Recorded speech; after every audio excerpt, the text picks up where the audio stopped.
Okay, so I'm going to be reading from A Course in Miracles workbook for students. I had a bit of a personal trauma again in my life. The Course teaches that relationships are our greatest teachers, and even sometimes relationships that don't even get off the ground.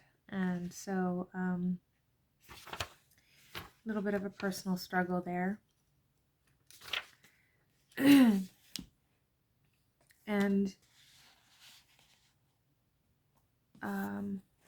it's amazing how we can get our hopes up and how we can start to imagine a life with someone.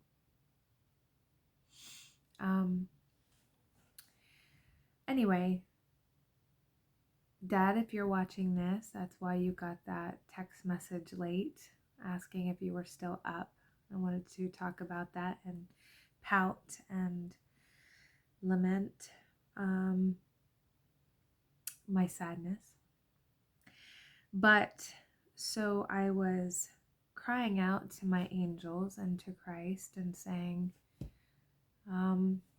here I am, thought I was doing it right, thought I was setting boundaries for myself, thought I was communicating my feelings, thought I was doing it all right, and it didn't work out anyway. And even though my angels and guides were trying to talk to me from that place of sadness, I wasn't really listening well. And phoned a friend, and she told me the same things that my angels were trying to tell me. And really was, these things work out for a reason. They work this way for a reason. It probably just wasn't right. It wasn't right, obviously, because it's not happening. So obviously it wasn't right. When the right person comes along, it'll be easy. You won't have to really work at it. I've been working at relationships my whole life, so that's, I'm less tolerant now than I've ever been. I have less energy for things that just don't work for me or don't feel good for me. But anyway, I sat here and I was talking to Christ and to my angels, and I was like, show me you're real. Show me. I'm questioning everything, because here I am thinking I'm doing it right, and here I am feeling crappy again. So, there are so many things going through my head. Maybe during the course of communicating with this man, there were things that may have come up that I may have been ignoring, like aspects of our lives and how maybe they would blend or wouldn't blend. And I was like, that's, I was just kind of dismissing those things, because I was like, it's not really how do I know? All I know is what hasn't worked. How do I know what will work, right? And so I've dismissed a lot of things, even though there might have been little notifications here and there that maybe something about our lives just wouldn't mesh well. But I was talking to the angels and to Christ and saying, okay, show me that you're real, show me you're here, show me, like, just appear to me. And I kind of got the impression that my vibration wasn't high enough, that I would not be able to perceive them even if they were here. And we always have, at least 2 angels or guides with us at all times minimum. And like, they were saying things like, your vibration is too low. and you can't perceive us. And I'm like, no, that can't be. That can't be. My vibration cannot have gotten so low that I wouldn't be able to perceive you. That's just not possible. So then I was prompted to pick up the Course in Miracles text. So I read this portion first, and then I went to A Year of Forgiveness, which is Jesus's commentary penned by Tina Spalding, and that one. So this workbook lesson is the next lesson up for me, really hit home. And then when I get to that one was like, it was exactly what I was saying to my angels. I was like, I'm so done with this. Like, I'm so done. I've got nothing left. I've got no energy left for this. All I see is fear and misery and all these things around me. This is what I'm feeling in myself. I've got nothing left. So when we get to that one, that was pretty incredible. And it was like here hitting you over the head with, they were hitting me over the head with a frying pan when I started reading that one. So anyway, let's go to this. So this is review number 6. This is where I am in the text. This is going to be lesson 201, and this is the 6th review. I'm going to read the review first. For this review, we take but one idea each day and practice it as often as is possible.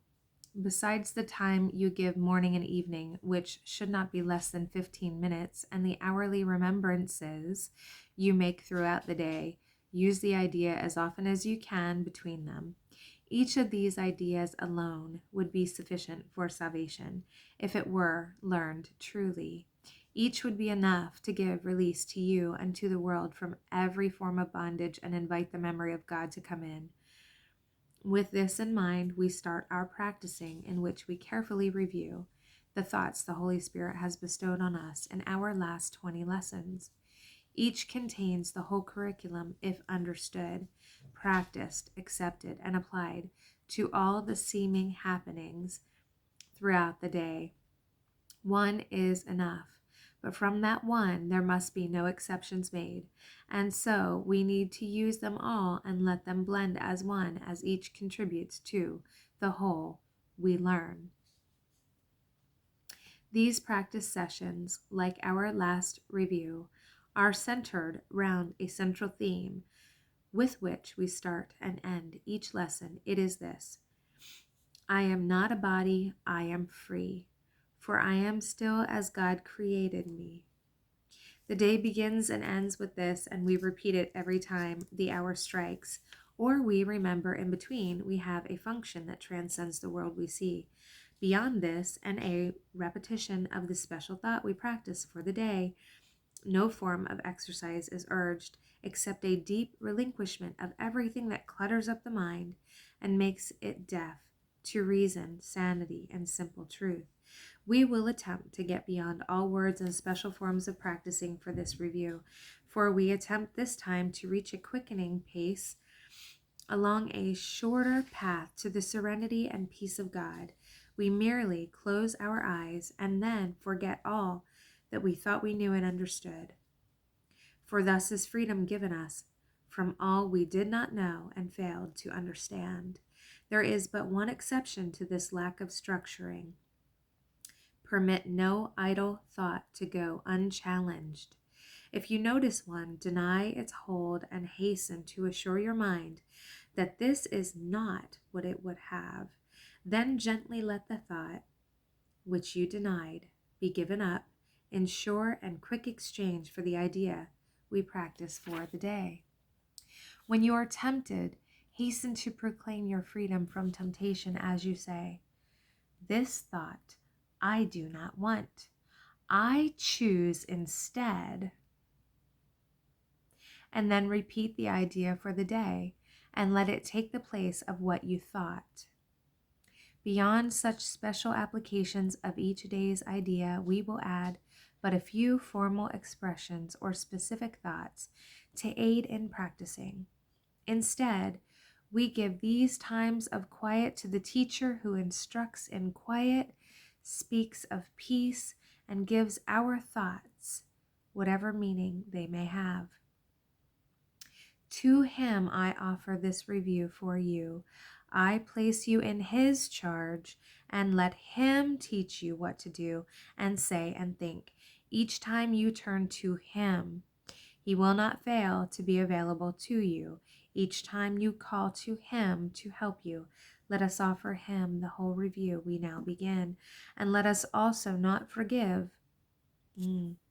Let us also not forget to whom it has been given as we practice day by day, advancing toward the goal he set for us, allowing him to teach us how to go, and trusting him completely for the way each practice period can become.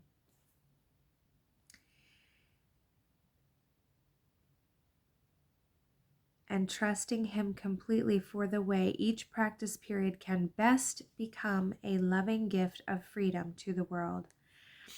Lesson 201. I am not a body, I am free, for I am still as God created me.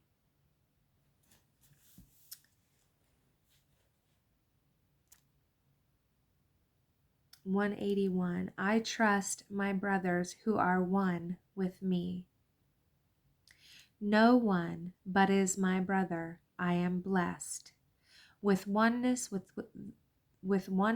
the universe and God, my Father, one creator of the whole, that is myself, forever one with me. I am not a body, I am free, for I am still as God created me. I'm going to read it one more time. Lesson 201 is a review of lesson 181. And so, I am not a body, I am free, for I am still as God created me. I trust my brothers who are one with me.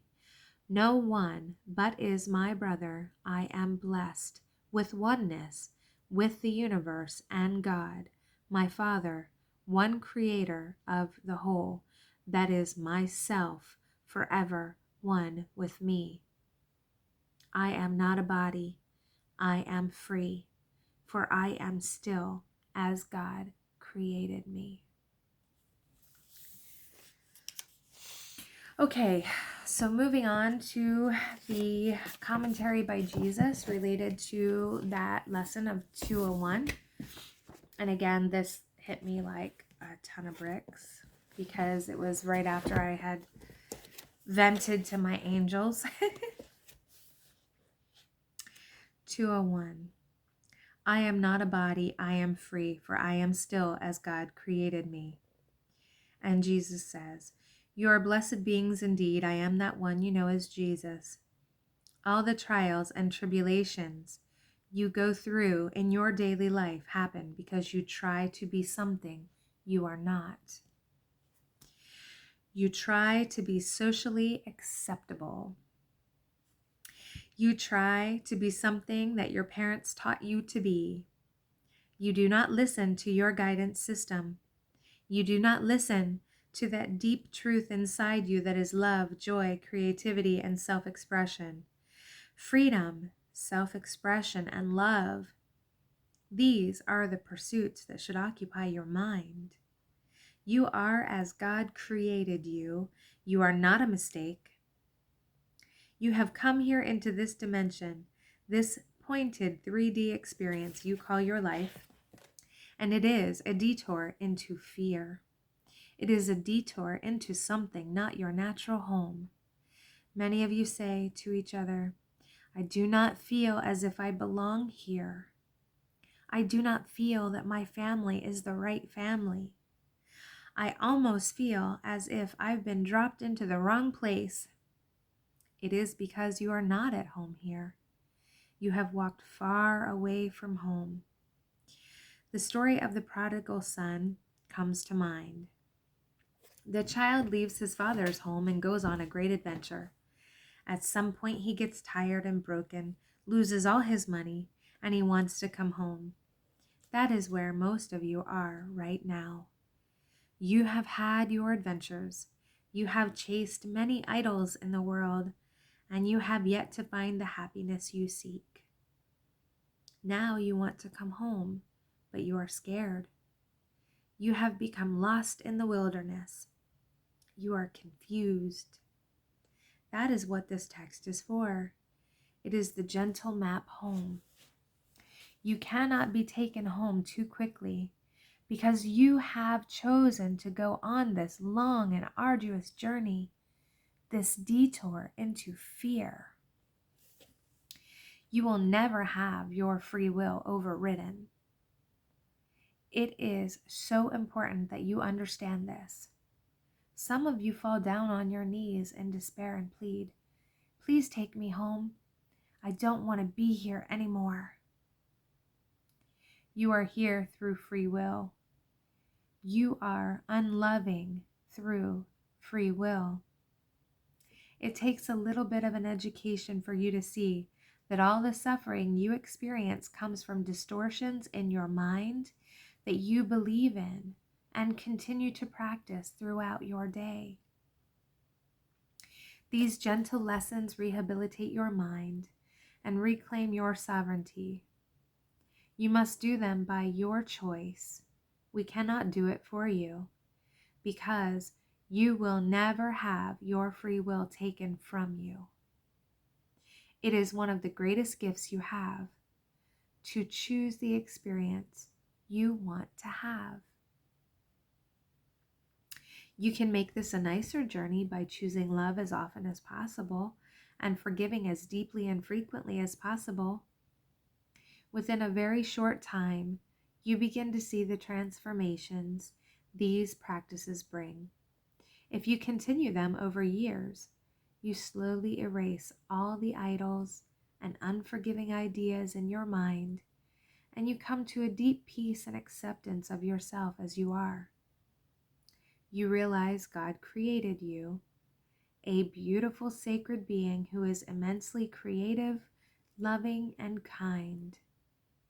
That is what will be left at the end of this long process of erasing everything from your consciousness that is not true and that you do not want to carry around as a burden any longer. I am that one you know as Jesus, and we will speak to you tomorrow. So when I read that, I had pretty much said many times in the last 3 months. Yeah, in the last 3 months, I've said many times, I don't want to be here anymore. I don't want to do this anymore. I don't like this anymore. I want to come home. If I've done enough, if I have completed enough of my mission, let me come home. And when I read this, I was just like, because it says, "Please take me home. I don't want to be here anymore." Some of you fall down on your knees in despair and plead. And my prayer was to my soul.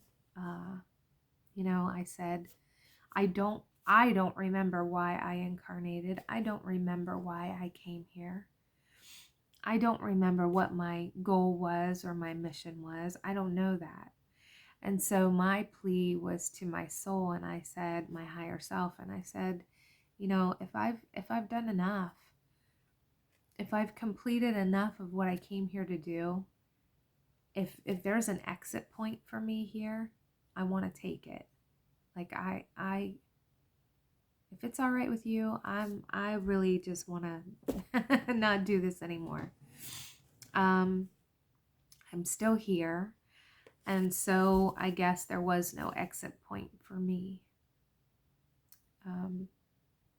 There are many, it is my understanding, that are choosing to take exit points right now during this crisis time, or during this crisis time have chosen to take exit points. I guess one was not put in place for me because I'm still here. So this was a good one. 201. I hope to remember that as I may have to come back to this. I always forget to come back to them, but then maybe whichever one I'm on the next time will fit the situation even better. But it fit the situation perfectly, and it even said in there, because when I was saying my prayer to my angels and my guides and to Christ, I said, okay, look, I thought I was doing it right. Like I was setting boundaries. I thought I was doing it right. I was very mindful of not getting too far away from myself. And this was what I said, I didn't do anything wrong. That's what I said in my prayer. I didn't do anything wrong. So why am I feeling so crappy? Why do I feel crappy now? Because I didn't do anything wrong. And when I read that one, and it says, you are not a mistake. You are not a mistake. So it's really interesting how we pass these judgments on ourselves and others, because we do it to ourselves. We do it to everybody else, I guess, I know that this situation is, my intellect knows that this situation, it feels really sucky, but it is for the best. I know that this person, this man and I, obviously we're not well suited for each other, because we're not, going to be in a relationship. But there were still, here again, many things about this man that I really liked. And I love everyone. I love people. I love human beings. I love Christians. I really do. And so I can honestly say that I love this man. And I love the last one that I communicated with. And I love the one that I was with, even my ex, my addict. I love him. I don't love him in a romantic way, but I love him as a human, as a soul, as a child, another child of God. I wouldn't want to see anything bad happen to him. I just don't want to be in his life. But it's interesting how, and I said that too in that prayer. I said, why does it hurt so much to love people? I even asked Cryon that. I said, why does it hurt so much to love people? I don't have the answer to that one yet, except that this says, you have entered this, you've come into this 3D experience, which is a deep dive into fear. And each of us have made that agreement to do this, whatever that would look like. And I really, honestly, I have a remembrance of us, like we thought it was going to be fun. We thought it was going to be great fun to come do this. And maybe in between lifetimes, which isn't really in between lifetimes, but maybe that space in between, maybe we rejuvenate enough that we're like, okay, I'm ready. Put me back in. I'm good to go. That respite period, I don't know. And then I hear Cryon talking in some of his latest stuff that's on YouTube, that Cryon says, you're all coming back. You're all coming back again. And a lot of us kind of gasp when this was spoken. And he says, sorry, you're all coming back again, because you've worked so hard to get to this point in this evolution on this planet and this ascension process. You've worked so hard to get here that you will be coming back so that you can live and reap the rewards of all of that hard work, all of that that you have done. And from that perspective, I think that might be kind of nice, to be born into a body that can travel the galaxy, to be born into gifts that may be used to build things like the Great Pyramid and some of these ancient civilizations that we know of. So that's pretty incredible. So maybe those will be very, very enjoyable times.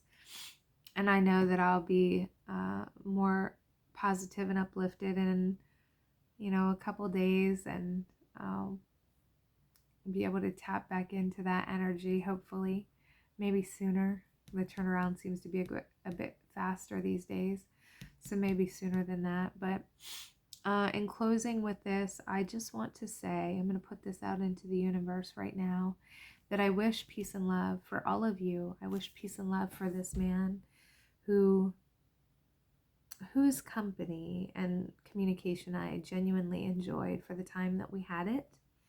I was very grateful for it.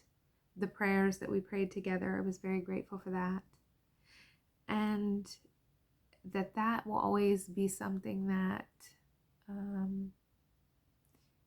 will be a blessing to me. Because I don't think I realized before we prayed together like that it was something that I really wanted. I had forgotten that. It was something that I wanted when I was in my 20s, and then my first marriage broke up, and